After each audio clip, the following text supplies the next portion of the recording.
ustedes saben, hemos hecho un esfuerzo durante el último tiempo en realizar una mirada en profundidad a un sector que para los ciudadanos de a pie es dificilísimo de comprender, y es el sector energético. Tiene unas características técnicas o unas reglas de funcionamiento, unos participantes, unos actores, unas responsabilidades que generalmente están fuera de la conversación pública, y por lo mismo tratamos de mirar con una linterna muy pedagógica en la que nosotros aprendimos muchísimo para comprender cómo podríamos identificar cuáles son los lineamientos más importantes, dónde tal vez estamos atrasados, y si realmente esto del sueño verde de Chile es algo que también se está ejecutando en materia política, en materia de planificación a largo plazo. En esos capítulos hablamos en el primero sobre cómo se ha construido la regulación del sector energético, en el segundo sobre de qué manera están distribuidas las responsabilidades entre ciertos órganos públicos que están a cargo de llevar adelante la planificación y la ejecución de ese plan, y luego ver cuáles son los problemas que manifiesta este sistema, cómo está organizado, dónde se podría corregir y hacia dónde podríamos avanzar si realmente queremos ser la potencia verde de Latinoamérica, ni siquiera 2050, aquí a la vuelta de la esquina, que es lo que estamos diciendo hoy día al mundo y nos decimos internamente. Hoy tenemos el placer de estar con el ministro de Energía, Diego Pardo, justamente para escuchar su voz, una voz muy importante, una de las tres principales autoridades del sector, para empujar una agenda, ¿verdad? Y por lo mismo quiero agradecer que esté aquí, ministro. Gracias a ustedes por la invitación y gracias por este reportaje que nos permite acercar el trabajo a la ciudadanía también. Ministro, vamos a pasar por algunos de los temas y quisiera partir por esta idea que está en la tesis de nuestro capítulo, que es: Chile nos pusimos un sueño ambicioso, que es que seamos nosotros exportadores y proveedores de energía verde para toda la base productiva del país y no solo para iluminar nuestras casas, digamos. Pero para eso necesitamos que todo un sector que se ha visto muy impulsado, que es el de la energía renovable, crezca, se fortalezca, etcétera. Y sin embargo, hoy estamos viendo algunas piedras en ese zapato que no están permitiendo que ese sector avance lo suficiente. Incluso tenemos algunas empresas que se han manifestado en insolvencia, otras que han generado alertas, unas grandes que han señalado que ellas también. Y por lo mismo decimos, es el sueño verde de Chile. ¿Está en peligro, ministro? No, yo diría, y además también es importante transmitir que no es solo un sueño, es una realidad. Chile el año pasado inyectó un 55% de la energía inyectada al sistema de energía renovable y solo un 45% térmica. Esa repartición 55-45, muy pocos países la han conseguido. Sí. Somos pioneros, eso lo podemos decir. Somos pioneros en la región y en el mundo. Pero a nosotros nos gusta hablar de esto como un partido que tiene dos tiempos, ¿cierto? Entonces, en el primer tiempo fuimos, o hemos sido y seguimos siendo muy exitosos en la incorporación de generación sostenible variable, ¿sí? Básicamente paneles fotovoltaicos, molinos de viento, que son formas de generación sostenible, aprovechan la fuerza de la naturaleza, no utilizan combustibles fósiles, no generan emisiones, son baratas en términos de que el viento, la radiación del sol como insumos son mucho más baratos que el diésel, el petróleo, el carbón. Pero y a su vez son energías que tenemos aquí en Chile, digamos, que nos permiten hacer este ejercicio de autonomía energética, que es muy importante para un país, digamos. Es cosa de ver lo que está pasando hoy en día en Europa, digamos, y la dependencia que ellos tienen, mayor incluso a la nuestra. El gas en este caso. Sí, del gas proveniente de lugares que son conflictivos para ellos. Ese tiempo, digamos, ese primer tiempo donde fuimos muy exitosos como país en aumentar la participación de la energía renovable variable, nos deja en una situación donde, claro, el 45% que queda por reemplazar, ese 45% de la energía térmica del año pasado, digamos, si lo miramos por capacidad es un tercio, tiene una particularidad, digamos, para ponerlo en términos bien sencillos, que es que permite generar energía en horas oscuras y permite adecuarse a la demanda en distintas estaciones del año.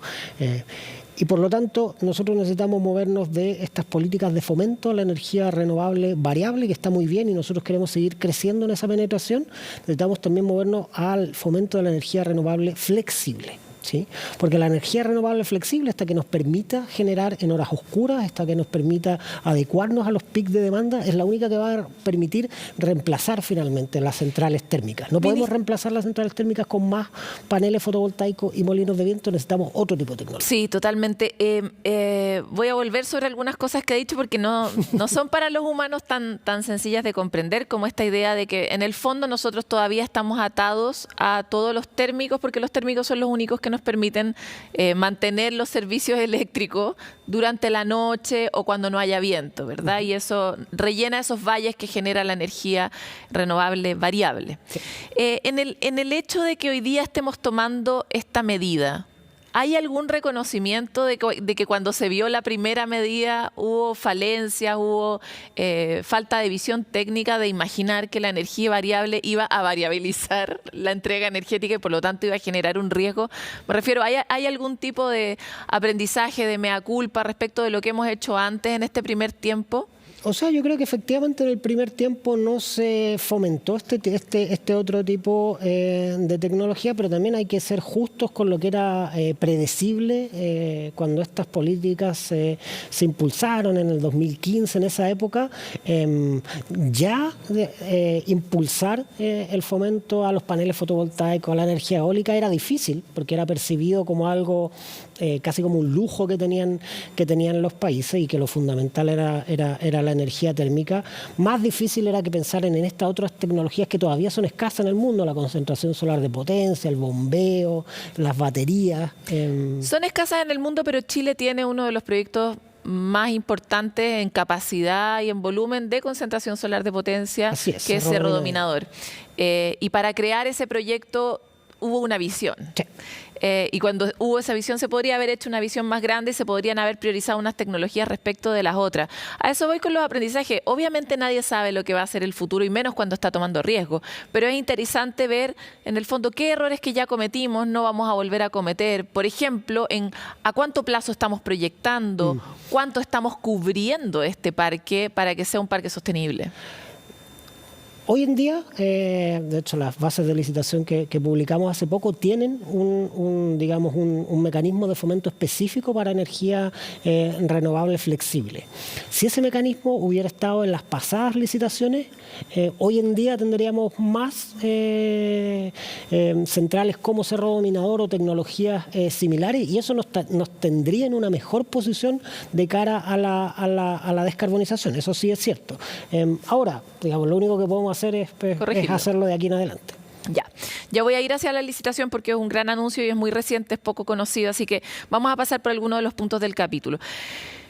Ministro, respecto de es totalmente como unívoco el diagnóstico de que no hay suficiente transmisión y de que no lo hemos hecho bien en términos de planificar con holgura, o sea, de pensar que vamos a tener más energía renovable en el futuro y que esa energía tiene que caber en una carretera. Esas carreteras no están siendo lo suficientemente anchas. ¿Existe en su planificación alguna forma de acelerar todos los retrasos que produjo, por un lado, la pandemia y por otro lado, la dificultad que tienen, en particular la CNE y el coordinador, para llegar a acuerdos rápidos que permitan acelerar este plan de planificación de líneas? Sí. Aquí es importante tener en cuenta dos cosas. Uno es el ancho de la carretera, como tú mencionas. Y ahí el foco suele estar puesto en estas grandes líneas de transmisión, digamos que son básicamente carreteras adicionales. Pero hay mucho que se puede hacer en términos de obras de transmisión más pequeñas o en términos de órdenes de magnitud. Líneas cortitas que conecten líneas cosas. Cortas, cambiar conductores. Hay líneas que tienen topes térmicos y que, digamos, si uno las mide en tiempo real, tienen mayor capacidad de transmisión. Hay maneras de poner carriles adicionales en esta carretera que no implican hacer una carretera nueva. Y el foco nuestro ha estado precisamente en eso. ¿sí? ¿Y qué ha logrado o qué se va a lograr? Bueno, se han logrado distintas cosas. Transelec anunció hace poco un cambio de cruceta. Esto es súper técnico, pero básicamente una manera de hacer un carril adicional en una carretera de transmisión con una inversión que es una centésima parte del beneficio social que genera. La parte de nuestra agenda de segundo tiempo contempla la evaluación de estos DLR, que son los mecanismos que miden la capacidad térmica en tiempo real, porque lo que pasa es que hay líneas que no se puede transportar más energía porque tienen un límite térmico, pero ese límite térmico es hipotético, digamos, es por diseño, pero no hay una medición en tiempo real. Cuando uno hace la medición en tiempo real con el equipo correspondiente, la capacidad aumenta. ¿Sí? Por lo tanto, vas a poder aprovechar mejor lo que ya tienes. Eso es, aprovechar mejor lo que tenemos, digamos, ponerle una línea más a la carretera, pero básicamente con la misma infraestructura. ¿Y eso va a beneficiar a las renovables? Sí, por cierto. ¿Van a poder entrar más renovables? Vamos a aumentar la capacidad de transmisión de energía renovable, básicamente con la misma infraestructura que tenemos. Pero además también es importante tener en cuenta que no es solamente un tema del ancho de la carretera. Hoy en día nuestras carreteras están congestionadas 8 horas del día y el día tiene 24 horas. Entonces, el almacenamiento y la flexibilidad son maneras también de poder utilizar esta carretera durante todas las horas que tiene el día y no solamente durante las 8 horas solares, que es donde está la congestión. Claro, pero algo que vimos también en el reportaje es que justamente el almacenamiento ha llegado tarde. Sí. Usted mismo decía, 3 años tarde. ¿Cómo podemos acelerar el tranco para que no tengamos que esperar otros 3 años con este nivel de vertimiento, de derroche energético, podríamos decirlo en chileno, y poder acelerar y poner los incentivos para que esas tecnologías crezcan realmente rápido? Nosotros... de nuevo, en esta agenda de segundo tiempo, uno de los pilares es la promoción del almacenamiento, y eso requiere dar certezas regulatorias. Estas son inversiones, digamos, que se amortizan muy en el largo plazo, y por lo tanto la manera en que se operen, el reglamento de operación, nosotros es algo que esperamos sacar durante este año, y lo mismo, digamos, con los pagos por potencia, que no, estamos en un lenguaje súper técnico, pero que son unos mecanismos de remuneración que son los que permiten a las empresas privadas, porque esto es todo inversión privada, financiar. ¿Y qué garantías les vamos a dar a esas, como país, digo, no es que me quiera meter al ministerio, como país, qué garantías les vamos a dar a esas inversiones privadas, nacionales o extranjeras, que sean, en el fondo, que sean exigibles, ¿no? Sobre todo a la luz de lo que pasó justamente con la promesa que hizo el Estado respecto de las holguras, como ¿qué va a poder saber una empresa que va a tener y cómo va a saber que esa ley se va a cumplir? A ver, igual en términos de cómo funcionan esta infraestructura, la infraestructura de almacenamiento tiene un despliegue muy distinto a la infraestructura de transmisión. La infraestructura de transmisión en todas partes del mundo se demoran. Pues son estas son mucho más rápidas. Carreteras muy largas que, digamos, exigen comenzar con un montón de autoridades locales, obtener permisos a lo largo de un territorio relativamente extenso. El almacenamiento, y en particular el almacenamiento por baterías, también el almacenamiento criogénico, son modulares, son esencialmente equipos container o silos que uno puede transportar de manera relativamente fácil de un lado al otro. ¿Y construir rápido también? Es que vienen construidos. Es un Lego que uno trae a Chile. Así es. Y lo pone de alguna manera en el lugar donde lo necesita. Y si de hecho en el futuro... ¿Y por qué no tenemos más si es tan fácil? Es fácil de implementar, no es tan fácil de conseguir, o sea, no es tan fácil establecer los incentivos regulatorios para que eso ocurra. Recién, a finales del año pasado, conseguimos aprobar la ley de almacenamiento con amplia mayoría.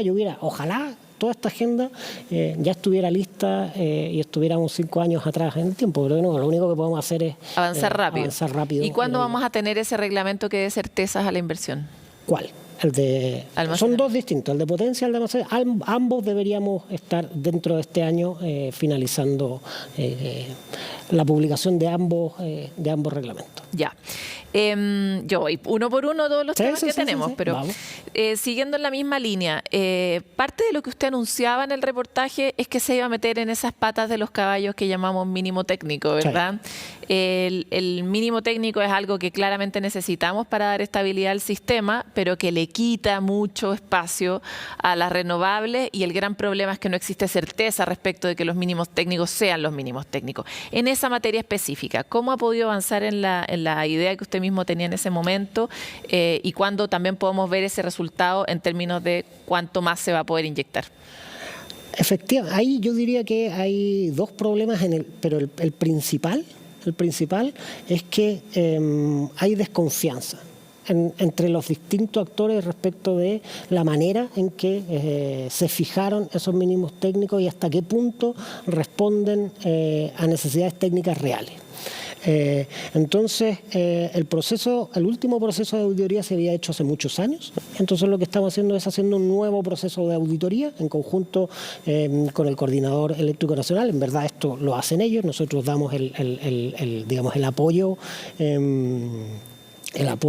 político, público de esta medida, pero son ellos las que lo implementan. Eso está en nuestra agenda de segundo tiempo y fue lanzado hace algunas semanas y está en curso. Hoy día está en el proceso de recepción de antecedentes y posteriormente que se reciban esos antecedentes viene el proceso como de auditoría propiamente tal a esos mínimos técnicos. Y la idea es que esto se haga de manera completamente transparente, con asesoría técnica adecuada, cosa que los sea números... incuestionable. Eso es. Los números que salgan como una de las gracias que tiene el sector de generación eléctrica es que es muy diverso. Tecnológicamente hay distintas aproximaciones tecnológicas. En términos de países, básicamente están todos los grandes jugadores de todo el mundo, están presentes en Chile, de técnicas de financiamiento, de aproximaciones operacionales, es muy diverso. Entonces, esa diversidad viene con ventaja y con desventaja. Una de las desventajas es que es necesario construir estos puentes de confianza para que nos concentremos en los temas que son importantes. Yo esperaría que no perdamos más tiempo en debatir si los mínimos técnicos son o no técnicamente sólidos o representan lo que de verdad necesita el sistema, y hagamos un procedimiento transparente, con sólidos fundamentos técnicos que permita que, digamos, dejemos ese tema de lado y nos concentremos en las otras cosas que tenemos por delante, que son muchas. Como nunca en los últimos 7 años hemos visto que en este último año hemos perdido efectivamente mucho tiempo en discutir. Es importante discutir, no le vamos a quitar el valor a la discusión y a la creación de nuevas soluciones, pero hay sectores que se han enfrentado de manera pública a través de los diarios, proponiendo una idea, diciendo que es horrible tu idea, y uno, como espectador de esta diferencia de aproximación, en particular entre los representantes de las renovables y los representantes de las térmicas, uno no ve un punto de intersección, o hasta ahora no lo hemos visto. Da la impresión de que el sombrero de lograr que esa intersección exista le cae a usted. Sí. Y desde ese punto de vista me gustaría, en términos blandos, saber si es que usted nos puede contar cómo ve que se haya acercado o no esa conversación, si el Ministerio está participando en intencionar que esa conversación se acerque, y por otro lado, si es que esa conversación va a pasar por reformar la forma en que se remunera la energía en el mercado.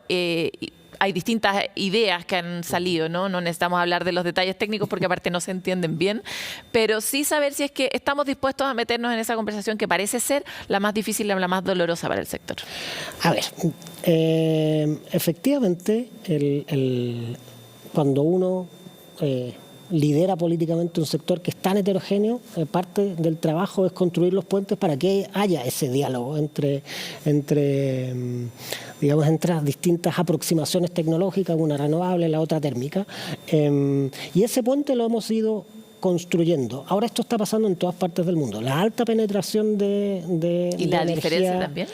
Sí, esto es bastante normal, pasa en otras partes del mundo. En Chile está pasando, esto es más bien consecuencia del éxito del primer tiempo. El éxito del primer tiempo en la alta penetración de energía renovable genera que uno ahora empiece a tener preguntas que son más bien de lo que viene en adelante, que es cómo reemplazar la energía térmica. Cuando tú tienes un parque solar y eólico que representa, no sé, un 5, un 2% de tu matriz eléctrica, este tipo de debates no ocurren.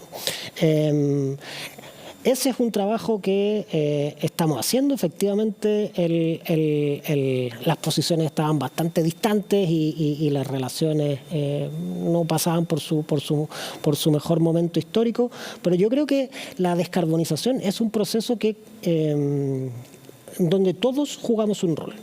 Y la magnitud del esfuerzo exige que todos los actores involucrados participen, y lo que yo he recibido, al menos desde que llegué hace poco más de 6 meses al Ministerio, es voluntad de avanzar en construir estos espacios comunes. ¿Pero nos vamos a meter en la reforma del mercado? La reforma del mercado mayorista. Sí, la reforma del mercado mayorista es parte de las cosas que hay que volver a discutir. Hoy, nuestro mercado mayorista es un mercado mayorista que más bien está pensado en una matriz hidrotérmica, o sea, que tiene grandes embalses y plantas de generación térmica. Esa no es la realidad que tenemos hoy en día y no es la realidad hacia la cual queremos movernos. Entonces, es natural que repensemos nuestro mercado mayorista. El mismo coordinador también acaba de licitar un estudio, digamos, para estudiar el futuro de un mercado de ofertas, cómo podría configurarse. La Comisión Nacional de Energía ya lo había hecho en su momento a través del Banco Mundial, y la idea es tener sólidos fundamentos técnicos para, sobre esa base, dar la discusión de cómo es el mercado que necesitamos para futuro. Pero para eso también es muy importante despejar la coyuntura, porque cuando uno está tratando de armar una reforma que debiera durar varias décadas, hay que tratar de separar la discusión de lo que está ocurriendo actualmente. Las medidas contingentes tienen que enfrentarse con políticas más bien centradas en aquello, y lo que no podemos hacer es tratar de que nuestra reforma estructural, una reforma importante, también se preocupe de lo que está pasando hoy en día. Hay que saber navegar en 2 velocidades, que es lo mismo que pasaba con las obras de transmisión. Tenemos que ser capaces de construir en el largo plazo un sistema, una regulación que se haga cargo de que construir estas grandes obras de transmisión sea más fácil, pero también tenemos que encontrar una manera de que estos carriles adicionales que podemos generar con inversiones relativamente pequeñas, cuyo beneficio es muy grande, avance. Ministro, me queda 1 minuto y tengo 3 preguntas. No sé cómo lo va a hacer, pero mire, 1, ¿qué va a pasar específicamente con los impuestos verdes que hasta el momento los han pagado por igual, los verdes y los no verdes? ¿Se va a corregir eso? ¿Cómo? ¿Cuándo? ¿Cuándo vamos a ver ese impacto para ver si es que se puede también poner el incentivo donde tiene que estar? Partamos por ahí, así lo más corto posible. Eso lo más corto posible, eso ya se corrigió. Eso dependía, para explicarlo, nuestro sistema de impuesto al carbono tenía una particularidad, que era este sistema de compensaciones tipo B, donde las empresas que no contaminan tenían que contribuir al financiamiento del impuesto que devengaba a las empresas que contaminan. Para explicarlo de la manera... Yo creo que lo explicó súper bien, ¿sí? Pero era raro, estamos de acuerdo. Sí, los que contaminan raro. Y los que no contaminan pagan por igual, lo que es raro. Esto era como tener una autopista donde uno tiene un auto eléctrico y un auto a combustión a diésel, y entonces el auto a combustión a diésel devenga un impuesto y el auto eléctrico tenía que contribuir a financiar el impuesto que generaba el auto. Es raro. Pero eso, digamos, efectivamente era una particularidad de nuestro sistema de impuesto a las emisiones que ya fue eliminado. Esto era parte de las cosas que incorporaba nuestra agenda de segundo tiempo y fue la primera en ocurrir. Ministro, ya no voy a poder hacer las oficial. 3. Voy a poder hacer solo las 2 y voy a hacer la última, que es ¿cuál es el próximo gran hito, la gran cosa que a usted le parece relevante como una medida que realmente avance hacia empujar nuestra agenda verde como país? Bueno, la última medida que acabamos de implementar, la Comisión Nacional de Energía puso a disposición de la comunidad para observaciones las bases preliminares de la próxima licitación a clientes regulados. Esta es unas bases que tienen 3 grandes cambios o innovaciones. El primero es que se dividió el país en zonas geográficas, como en tu reportaje, en el reportaje que ustedes hicieron, se muestra muy bien, el riesgo de desacople es un riesgo que ha generado problemas financieros en muchas empresas renovables. La idea de dividir el país en 3 zonas permite que este riesgo de desacople se minimice. Si una empresa tiene sus activos de generación en el norte del país y simplemente quiere hacer ofertas para entregar energía en el norte del país, puede hacerlo. Si tiene activos en el centro y quiere entregar en el centro, puede hacerlo también, y en el sur también. Si quiere hacerlo a nivel nacional y asumir ese riesgo, está perfecto, también puede hacerlo. Si quiere buscar un portafolio de activos de generación para, digamos, hacerlo a lo largo del país, también puede hacerlo. Pero la idea es que este riesgo de desacople no se transforme en ofertas excesivamente caras, ¿sí? Lo que nuestro temor era que en el siguiente proceso de licitación este riesgo de desacople fuera internalizado por los participantes y entonces los precios de energía que ofrecieran subieran excesivamente. La otra largo plazo, 20 años, lo vi. Sí, son 20 años. Y la otra gran... 20 años, lo que da certeza a los inversionistas, en el fondo. Es más que los 15 años que se habían utilizado anteriormente, y por lo tanto queremos también dar esa señal de largo plazo. Y por otro lado también tiene un mecanismo de fomento especial para la energía renovable flexible.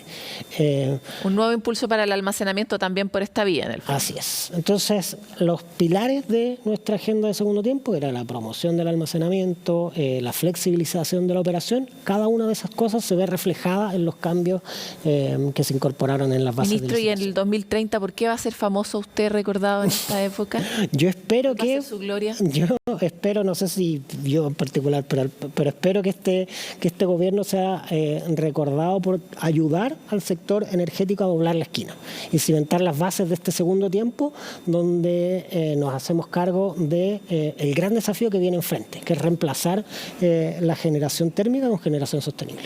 Le quiero agradecer por estar en Futuro 360. Es tan difícil hablar de todo lo que queremos hablar que lo vamos a tener que invitar de nuevo. Encantado de venir de nuevo, cuando quieran.